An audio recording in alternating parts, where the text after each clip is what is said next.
Oh, I don't know what amateur creativity is. I have no idea. Amateur creativity? Look at the camera. Amateur means like when you're like amateur creativity? Yeah, wait. It's when you're a beginner. So yeah, it's when you're a beginner at like being creative. I think that amateur creativity is someone who doesn't have like a background in art or anything and they just create things. Like for example in our humanities class, I think we're all amateurs, but in reality everyone is an amateur because there's no definition of creativity.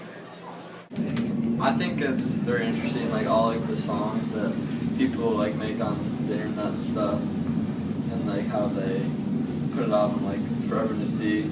Like their own little remixes of songs. I think it's pretty cool how people do that.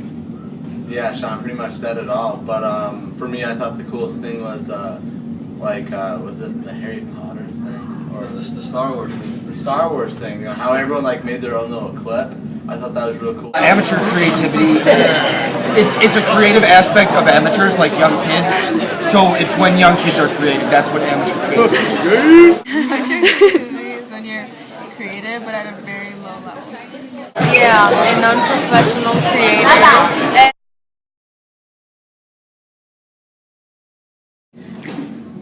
I think amateur creativity, it's kind of like bittersweet because a lot of the time people take things that other artists have made and kind of mash it up to their own. And they don't really give enough credit to the artist who made it before. But at the same time, it gives a lot of people who don't have the money or the chance or the opportunity to do what they really love to do. So I think creativity is like a way to express yourself and everyone has their own way of expressing themselves. So I don't think there's a real definition of amateur creativity. So I mean it doesn't really mean anything to me. Amateur creativity is really important to let people express themselves in ways that they wouldn't have been able to do before.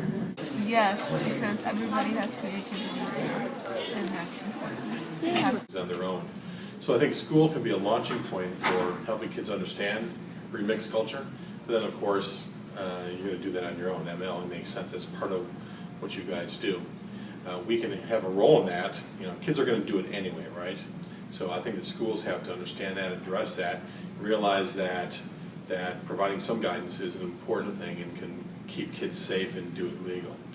To promote amateur creativity again is to focus on students as producers, people your age as producers, and understanding that everybody has ideas, thoughts, and that the new tools online give us the capability to project those ideas. It's an important thing. It's part of being a citizen in the United States to be able to have your voice, be able to project your voice and say, here's what I think, here's my ideas, and now you have access to that. At least in the amateur creativity inside of school, it would be helping kids or helping teachers and really the school understand that this is a part of something that kids need to know and be able to do and understand. It's part of learning today. So what we have to do is we have to look where we can in our schools to help kids understand what that environment looks like, but also provide opportunities within our classes to do that, certainly, but certainly encourage that understanding so that when kids leave the classroom, leave the school, they're armed sort of with understanding and ideas that they can use to develop those kinds of things on their own. I wouldn't say it's necessarily important. It's It's like just something that just happens. You know, it's not. I don't It's know. more like a hobby. Well, it's like personal preference. Like Yeah, it doesn't really like affect anything. It's just it just is. something to do. Like It's just something like that, instead of making Legos, you like make a little song or something. You know.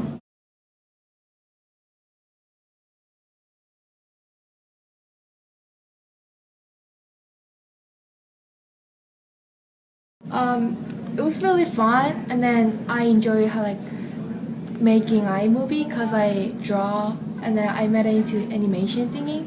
So it was really interesting because that was my first time to really trying to make into animation. So it was really fun, and it was really good experience to making iMovie.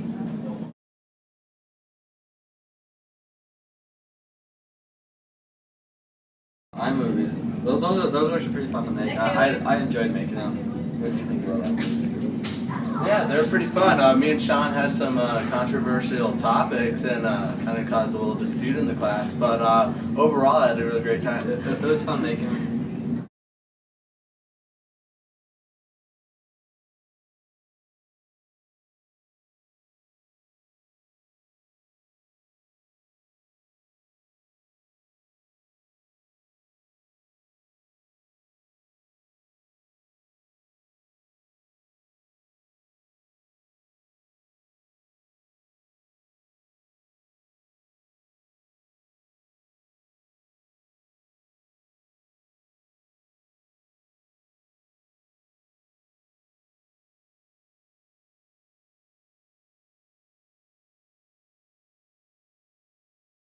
I'm not real familiar with the copyright laws, so I can't make a comment. But like the copyright laws, I think they're some are a little too strict about putting like songs in like their own little videos and how they get in trouble for them and have to pay fines. But right now, there's our challenge is to create new ways in which we can share our content and make that a legal kind of thing for people to be able to understand and be able to use. So I don't know where it's going just yet. You know, of course, Creative Commons is the approach that really everyone's taking, but that is only going so far. I think we'll eventually get there. So right now, on one hand, we've got our old legacy beliefs in terms of proprietary content. On the other hand, we have our new remix culture, and those are butting heads, and we're left in the lurch there. Okay, I think everyone's a creator now. With the access to the tools we have online and what that affords us, what it gives us the capability to do online, is that anybody can be a creator. And copyright laws, in our historical views of copyright, are struggle with that because content in a lot of ways is very proprietary, and people have the legal right to maintain the rights to their copyright. It's sort of an old school view. And now when we get into the web and with remix culture, then it's a completely different kind of situation because now we have access to everybody's content. And should we be allowed to take that content and remix that into a completely new product? That's the way the world's working, that's the way we're going. I don't think they're fair at all because they are creating their own things, and a lot of time amateur creativity builds off of things that other people have created, and I think that the copyright laws really restrict how creative people can be and what can be created. Yeah, I think that they just need to rethink the whole idea. Just getting fined for stuff like downloading a song while people who commit just like white collar crimes don't go anywhere, and then I'll download a song and I'm gonna have to pay $700 for it. I think that's totally ridiculous.